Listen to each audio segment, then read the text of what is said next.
আর ফলাফাইনে কোহেনের Argentina Brazil খেলে আমরা তারা ঝগড়া লাগিয়া ফিডি হইতে আছে। কখনো আর্জেন্টিনা আমি যখন গেছি না আর আপনারা কাটা গেছেন এটা তো বুঝছি, এটাকে আর জিগান লাগবো কাটা গেছেন আর তুলেন, এটাকে আর মাথাইয়া হয়েছে। তা আর্জেন্টিনা আমরা তারা জানেও না এটা কোহনো দেশটা, এটা লগের দেশটার নাম কিটা একজনেও কইতে পারতো না, এই দেশের প্রেসিডেন্টের নাম কিটা এইটু আমরা ফলাফাইলে জানে না। আর্জেন্টিনার গঞ্জি গাউতি আর্জেন্টিনার পতাকা লাগাইয়া হেতানবির পতাকার উপরে হেতে পতাকা লাগাইছে গেলে গাছের তো দুজনে জাতাল সাথে লেগে দুপুরিয়া কইরা ঠ্যাং নাই হাত নাই ফিটাফিটি কইরা কারেন্ট লেগে মারা গেছে। বর্বর একটা জাতখোদ আছে, হ্যাঁ তারা আমরা বালা তো হিসাবে তারা তো নিজের উড়ে আগে পানি খাওয়াইব, এইটার লাগে ঝগড়া লাগে আরেকবারে ফিরছে, এইটা ঝগড়া লাস্টিং করছে 40 বছর। তা আমরা তো এত আরো খারাপ, কখনো আর্জেন্টিনা করো ব্রাজিল এইটা দলাদলি করে আমরা দুই ভাগ হইয়া আপন দুই ভাই বাহে ফুতে মাইজিয়ে ফেস লাগিয়া সেটা নিজেরা ঝগড়া লাগে ভাত খায় না, নিজেরা ঝগড়া লাগে ফিটাফিটি হইতে আছে। আমরা হেতারাতে আরো খারাপ, ঠিক কিনা কম? হ্যাঁ, খেলা তোমার এক তারার ভাল লাগতে পারে, আরেক তারার খারাপ লাগতে পারে, এটা নিয়ে ঝগড়া কি, এটা কারণটা কি? এইটা লইয়া পক্ষ আর বিপক্ষের কি আছে? আর্জেন্টিনা জিতলে কি তৈব, ঠগলে কি তৈব? ব্রাজিল জিতলে কি তৈব, ঠগলে কি তৈব? এইটা হলো বুঝিয়া গেলাম না। এমন যদি হইতো আর্জেন্টিনা জিতলে ফেজের দাম কমবো তো ওদের মন্ডলে শান্তি দিত,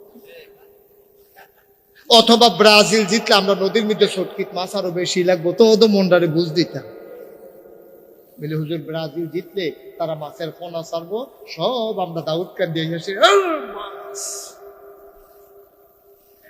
তো হইলে আমি বেড়ে না হইলে আপনার লগে লেকচার দিতাম। আব্বা কুদুর চিন্তা করে ও যুবক রে তোরারে কেউ বুঝাইয়া কইছে না রে, তোরারও বেশি দোষ নাই, যেই ফিলিস্তিন নিজের ভিটা বাড়িতে আজকে ঘর ছাড়া প্রায় 1000 মানুষকে এই গত কিছুদিনের ভিতরে ফিলিস্তিনের যুদ্ধে তারা যারা সমর্থন করে তাদের তারা হলো আর্জেন্টিনা, তারা হলো ব্রাজিল, ঠিক কিনা? তোমার মারে বেইজ্জতি করে আর তুমি হেবাড়ার পক্ষ লইয়া পতাকা উড়াইতে আছো, কইয়া জিগার দিতে আছে। তোমার ভাইয়ের হত্যা করে দুদু মরু প্রান্তর তোমার মুসলমান ভাইয়ের রক্তে রঞ্জিত হয়েছে, বাড়ি নাই ঘর নাই, ওই তাদের পক্ষ নিয়ে তুমি স্লোগান দাও। আল্লাহ নবী 1500 বছর আগে বলেছেন যারা কাফের বেদিনদের অনুসরণ করে তাদের সাথে তাদের হাসর হবে নসর হবে, ঠিক কিনা? খেলা ভাল লাগতেই পারে, এই জন্য আপনি এইরকম সমর্থন করে ফিডাফিডি করে লাউন লাগবো, হাফ প্যান্ট বানাইয়া বানাই লাউন লাগবো হিতান্ডির মতো।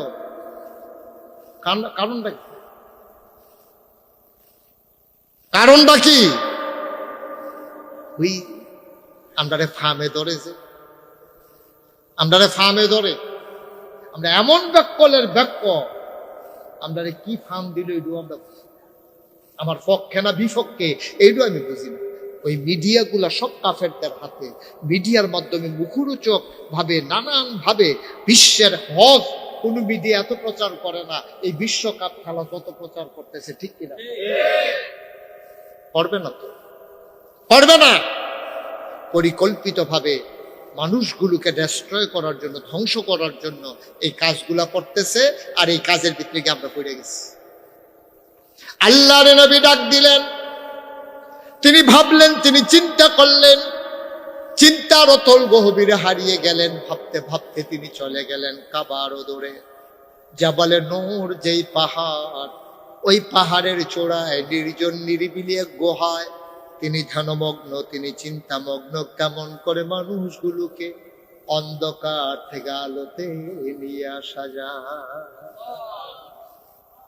একেবারে নির্জন জায়গা, পাহাড়ের মাথা বিরালে গুহা, কেমনে জানি নবী যদি সেটা বার করছে কইরা ঘুরতে ঘুরতে ঘুরতে ঘুরতে এই পাহাড় বাইয়া রে কত কষ্ট করে পাথর ফাড়া দেয়, ঘুরে ঘুরে যায়, আবার আরেকটা শক্ত পাথর ধরে কোনো মতে গিয়ে ওই পাহাড়ের মাথা তুলছে, উঠটা সেটা হেন বইয়া মনে মনে যেন কেউ ডাক না দেয়, কেউ যেন বিরক্ত না করে, নিরাল বয়ে বয়ে চিন্তা করে, আল্লাহ আল্লাহ, এই যে মানুষটি যে মারামারি করে, পিটাপিটি করে, পর্দা নাই, খুশিটা নাই, হালাল নাই, হারাম নাই, কন্যা সন্তান হইলে জীবন্ত খবর দিয়া লায়, বাপ পড়ে গেলে গা এই সৎ মারে, আগের তরফের ফোলাফেলে দিয়া করে লায়, তারপরে এই টিমের মাল খাইয়া লায়, এই সামান্য জিনিস পেয়েছে, পিটাপিটি করতেছে, আমার দুইটা ভালো লাগে না, আমি কিটা করতে পারলাম?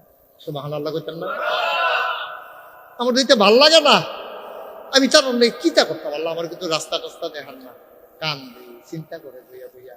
আর আমাদের আম্মা খাদিজা, সুবহানাল্লাহ কইতেন না, এগুলির বয়স হয়ে গেছে ৫৫ বছর। কত বছর? ৫৫ বছরের বুড়া বেটি ডায় এবারে সকালে একবার রুটি লইয়া সামলার ব্যাগের ভিতরে পানি লইয়া এই পাহাড় বাইয়া বেয়ে বেড়ে মানুষ ও নিয়ে আসে নদীজিরে দিয়া দেন, যদি খাইয়েন খিদা লাগবে, আর যখন ভাল লাগে আইয়েন, গোসল টুসল কইরা দেবেন, আর যদি এখনো আছে এখনো খাইয়েন, শেষ হইলে আমি আবার বিকাল। সুবহানাল্লাহ কইতেন না? আমি ২০০০ সালে প্রথম হজে গেছি, হজে গেছি পরে ছেলে ডাক দেওয়ান লাগে কেন বাবা? কথা না হইলো কোনো ডাক দেওয়ার নাই, কেউ কেউ বিরক্ত করার নাই, কথা না হইলো আমিন কর। আমি ২০০০ সালে যখন প্রথম হজে গেছি, হজ যাওয়ার আগে আমার দাদা আরো আগে হজে গেছে, দাদায় হজের তাইয়া কইছে যে এই যে হেরা গুহা এটা কিন্তু অনেক ওসা, এটা তো উডন যায়। তা আমি হজে গেছি পরে, আমার যারা ভক্ত মরিদ, তখন তো আমি ফলাফেন মানুষ, আরো ২৬ বছর আগের কথা। তা আমার ফলাফেনি যে হজুর ইয়া তুলবেন হেরা গুহা, আমি কো হয় হেরা গুহা, দাদা তো দিলে দেখতে গেছে, দাদাই দি কইলে এটা বিলে অনেক ওসা, ফাটান দিতা কায়েন না যায়। গাড়ি লইয়া হেরা গুহার কাম কিছু জাপালে নূর পাহাড়ের সাইডে নিচে নিচে পরে আমি উফরে চাইছি, লাগতে আসি মাথা, কহিল কিটা করা? আমি কই না, দাদাই কইছে এটা এমন ওসা, এটা উফরে চাইলে বলে টুপি করে দেখায়, আমার তো ফরে না। দাদাজি কইলো মাথার গাল দিয়ে দিলে টুপিটা পিছিয়ে দিয়ে পড়ে যায়, আমি নাড়া দিয়া চাইলাম, পরে তো পরে না, পরে হেতারও আসলে তো এটা অনেক পরে নাকি রে।